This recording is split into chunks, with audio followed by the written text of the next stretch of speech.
बघितलं का गड्या, या या कागदाच्या तुकड्यानं माझा अख्खा संसार उघड्यावर पाडला.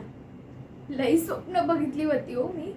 वाटलं होतं माझी लाडकी मुलगी योजनेचे पैसे मिळतील, बापाची ट्रेनेची नोकरी सुटेल, कोल्हापूरला जाऊन मोठी साहेब बनून येईन. पण साहेब बनणं तर लई लांब राहिलो. ह्या कचेरीच्या उंबरठ्यानं मला पार भिकारी करून सोडले.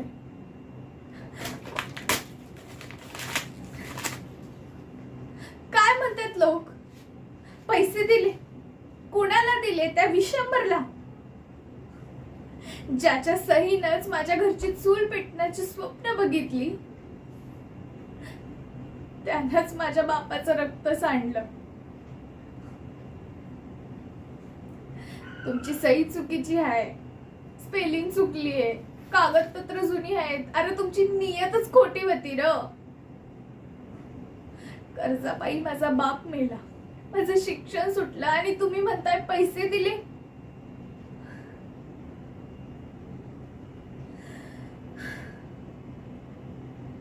कोल्हापूरला मी शिकायला आले होते.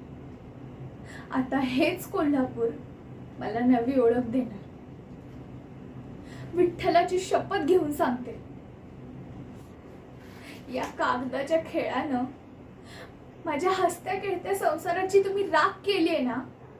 आता त्याच राखेचा अंगारा लावून मी तुमच्या या भ्रष्ट व्यवसायाला जाळल्याशिवाय राहणार नाही. विशंभर,